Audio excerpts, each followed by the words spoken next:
the President's remarks at the Inter-American Press Association dinner at the Americana Hotel in Miami Beach, November 18th, 1963. Mr. O'Farrell, Governor Bryant, distinguished guests, ladies and gentlemen, very proud to be here tonight. I'm particularly interested in the fact that two of our distinguished guests this evening are former prime ministers of Peru and are now publishers of newspapers. It does suggest to those who hold office that when the time comes that if, as they say in the United States, if you can't beat them, join them. And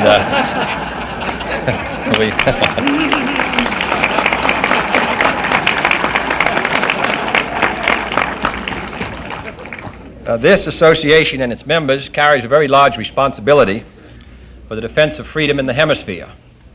Through the press, you create the vital public awareness of our responsibility and appreciation of our dangers.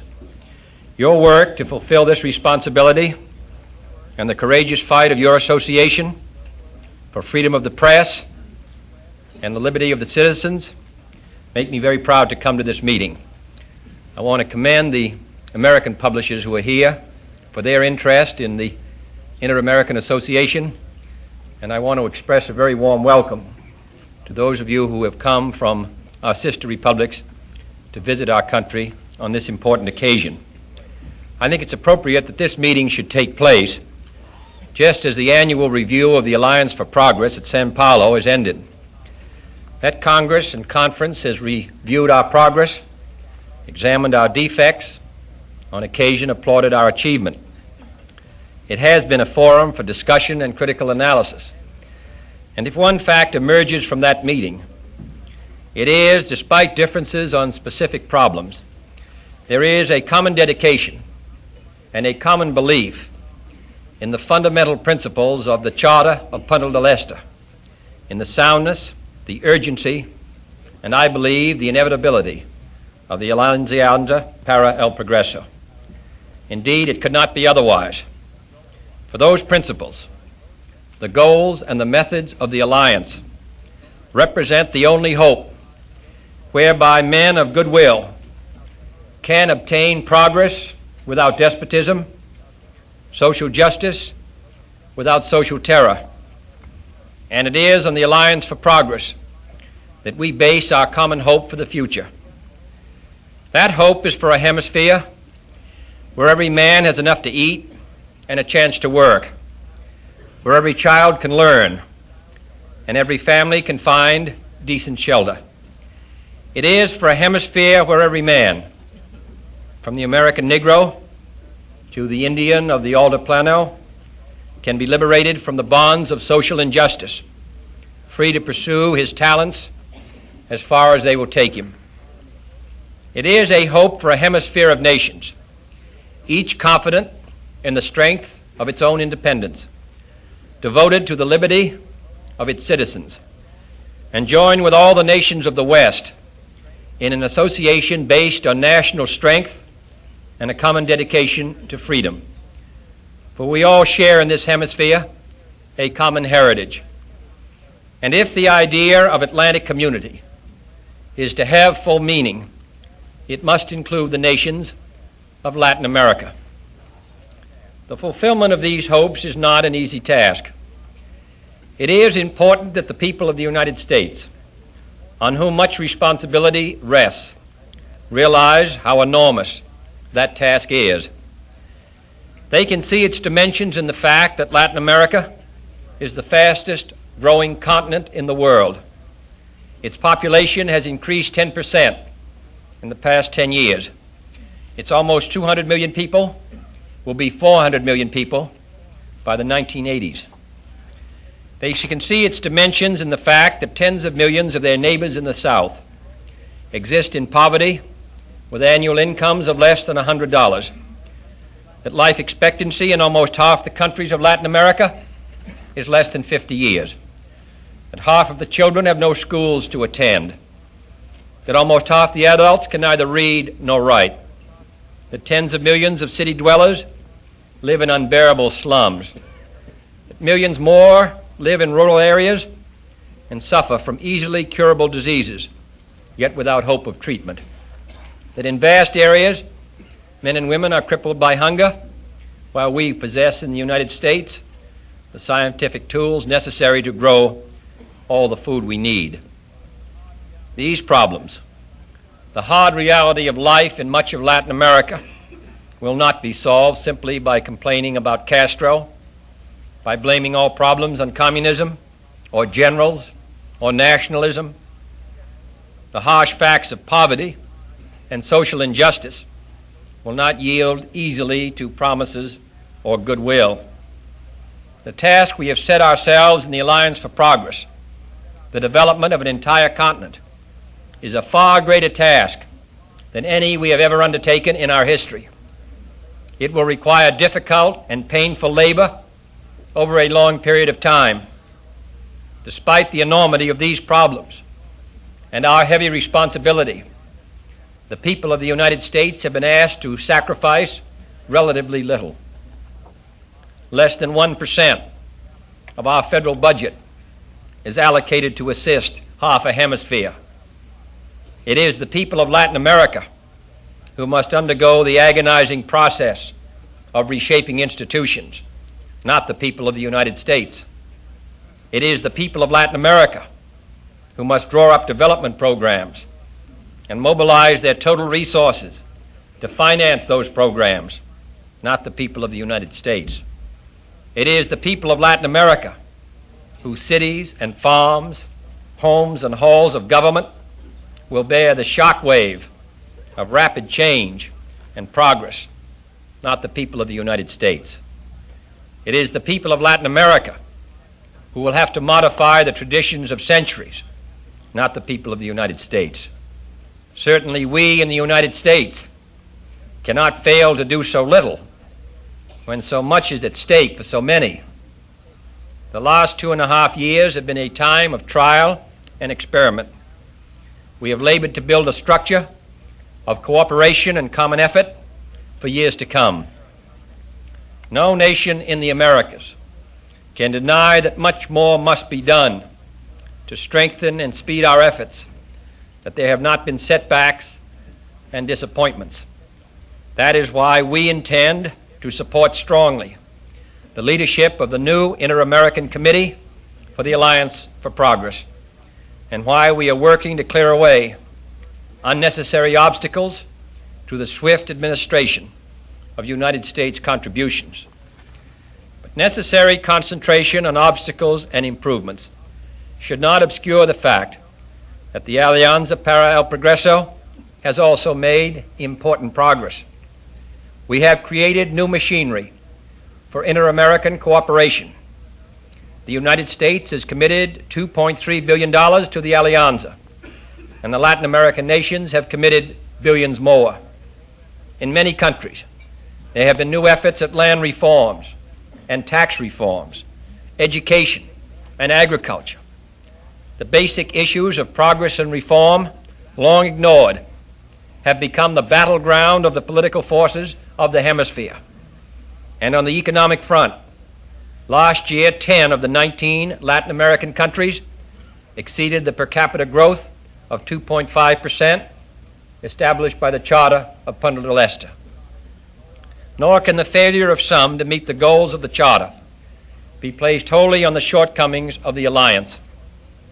No amount of external resources, no stabilization of commodity prices, no new inter-American institutions can bring progress to nations which do not have political stability and determined leadership.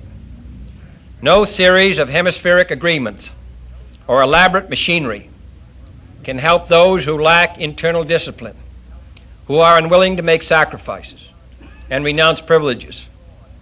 No one who sends his money abroad, who is unwilling to invest in the future of his country, can blame others for the deluge which threatens to overcome and overwhelm him. For the Alianza para el Progreso is not an external aid program. It is more than a cooperative effort to finance development plans It is a battle for the progress and freedom of all of our nations, and it must be fought on every front of national interest and national need. First is the front of social justice. It is impossible to have real progress as long as millions are shut out from opportunity and others forgiven obligations. In my own country, we have prepared legislation and mobilized the strength of the federal government to ensure to American Negroes and all other minorities access to the benefits of American society. Others must also do the same for the landless campesino, the underprivileged slum dweller, the oppressed Indian. Privilege is not easily yielded up. But until the interests of a few yield to the interest of the nation, the promise and modernization of our society will remain a mockery to millions of our citizens. The second front is the front of economic welfare, the principle that every American has the right to a decent life for himself and a better life for his children. This means we must continue to perfect national development plans to improve financing, machinery, and institutions. It means that every nation must be willing to make sacrifices and mobilize its own resources for development. It also means that the United States of America must live up to the full its commitment to provide continuing help. I have pledged the full energies of this government to ensure that commitment will be met, and it's my hope that the Congress of the United States and the people of the United States will recognize not only the obligation that lies upon them, but also the opportunity. In pursuit of economic welfare, the Alianza does not dictate to any nation how to organize its economic life. Every nation is free to shape its own economic institutions in accordance with its own national needs and will. However, just as no country can tell another how it must order its economy, no nation should act within its own borders so as to violate the rights of others under accepted principles of international law. Private enterprise also has an important place in the Alliance for Progress. There is not enough available public capital, either in the United States or in Latin America, to carry development forward at the pace that is demanded. Yet the net flow of foreign capital alone was almost $250 million less this year than last, a third as much as the entire request to the United States Congress for assistance funds in this hemisphere. If encouraged, private investment, responsive to the needs, the laws, and the interests of the nation, can cooperate with public activity to provide the vital margin of success, as it did in the development of all the nations of the West, and most especially in the development of the United States of America. This country would not have achieved its present growth rate if it had not been for the development capital, the private development capital that came to this country, especially in the years prior to World War I, when the United States was an underdeveloped country. If we are to have the growth essential to the requirements of our people in this hemisphere, then an atmosphere must be developed and maintained that will encourage the flow of capital in response to opportunity.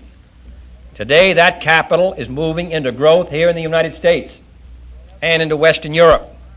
Together, we must provide the environment that will encourage its flow to Latin America. And third is the front of political democracy and stability. This is at the core of our hopes for the future. There can be no progress and stability if people do not have hope for a better life tomorrow. That faith is undermined when men seek the reins of power and ignore the restraints of constitutional procedures. They may even do so out of a sincere desire to benefit their own country. But democratic governments demand that those in opposition accept the defects of today and work towards remedying them within the machinery of peaceful change. Otherwise, In return for momentary satisfaction, we tear apart the fabric and the hope of lasting democracy. The Charter of the Organization of American States calls for, and I quote, the consolidation on this continent within the framework of democratic institutions, a system of individual liberty and social justice based on respect for the essential rights of man. The United States is committed to this proposition. Whatever may be the case in other parts of the world, this is a hemisphere of free men capable of self-government. It is in accordance with this belief that the United States will continue to support the efforts of those seeking to establish and maintain constitutional democracy. And fourth is the front of international responsibility. We must honor our commitment to the peaceful settlement of disputes, the principle of collective action, and the strengthening of the inter-American system. We must also continue to invite and urge the participation of other Western nations in development programs, and the United States will continue to urge upon its allies the necessity of expanding the markets for Latin American products. But just as we have friends abroad, we also have enemies. Communism is struggling to subvert and destroy the process of democratic development, to extend its rule to other nations of this hemisphere. If the alliance is to succeed, we must continue to support measures to halt communist infiltration and subversion, and to assist governments menaced from abroad. The American states must be ready to come to the aid of any government requesting aid to prevent a takeover linked to the policies of foreign communism rather than to an internal desire for change. My own country is prepared to do this. We in this hemisphere must also use every resource at our command to prevent the establishment of another Cuba in this hemisphere. For if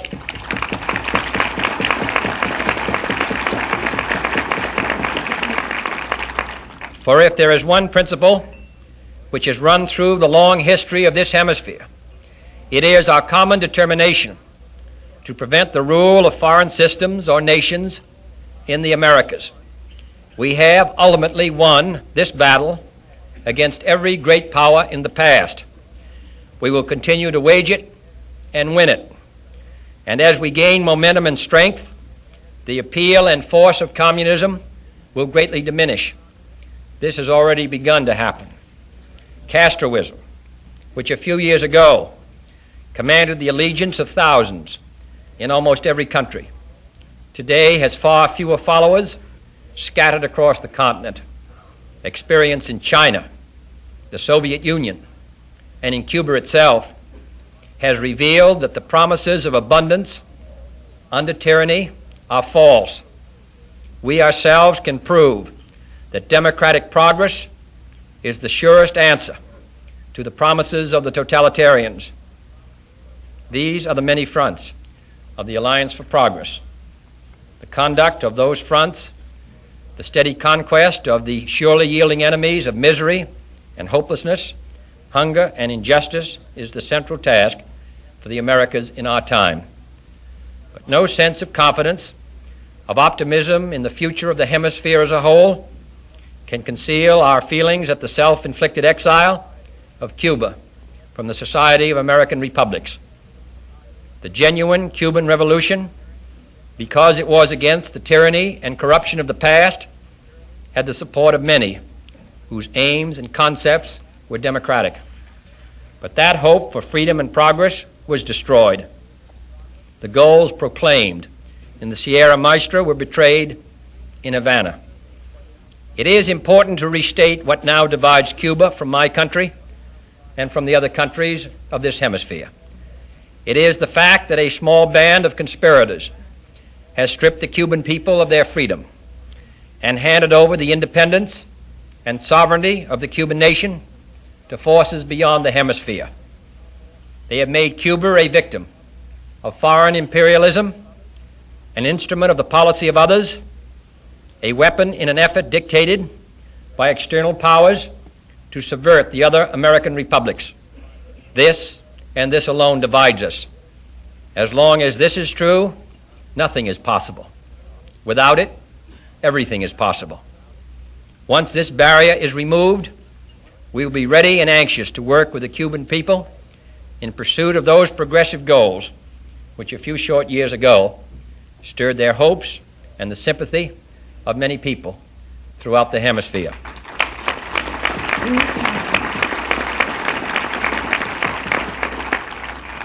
No Cuban need feel trapped between dependence on the broken promises of foreign communism and the hostility of the rest of the hemisphere. For once Cuban sovereignty has been restored, we will extend the hand of friendship and assistance to a Cuba whose political and economic institutions have been shaped by the will of the Cuban people. But our pursuit of the goals of the Alianza para el Progreso does not wait on that day. In 1961, the American nations signed the Charter of Punta del Este. Today, more than 2 years later, despite dangers and difficulties, I support and believe in the Alliance for Progress more strongly than ever before. With the alliance, the inter-American system, the American nations can look forward to a decade of growing hope and liberty. Without it, the people of this hemisphere would be left to a life of misery, with independence finally gone and freedom a futile dream. I am well aware that there are some who, fearing the size of the obstacles, the resistance to progress, the pace of achievement, despair of the alliance. But that same note of despair has been sounded before. In 1948, a distinguished senator rose on the floor of the American Congress and said of the Marshall Plan, "If I believed there were any good chance of accomplishing these purposes, I should support the bill. But in the light of history, in the light of the history of this very Congress and its predecessors, we cannot say there's a chance of success. All the evidence points to failure." Despite this, we pressed ahead.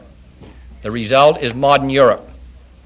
I do not discount the difficulties of the Alliance for Progress, difficulties far greater than those confronted by the Marshall Plan. Then we helped rebuild a shattered economy whose human and social foundations remained.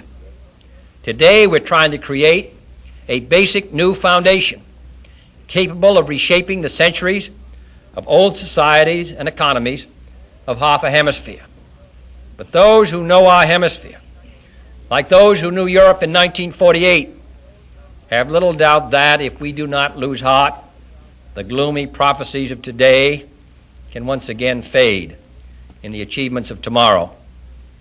For although the problems are huge, the greatest danger is not in our circumstances or in our enemies, but in our own doubts and fears. Robert Frost wrote 50 years ago, "Nothing is true except a man or men adhere to it, to live for it, to spend themselves on it, to die for it." We need this spirit even more than money or institutions or agreements. With it, we can make the Alianza para el Progreso a reality for generations who are coming in this hemisphere. And ultimately, we will hold a continent where more than 20 strong nations live in peace, their people in hope and liberty, and believing strongly in a free future. Thank you.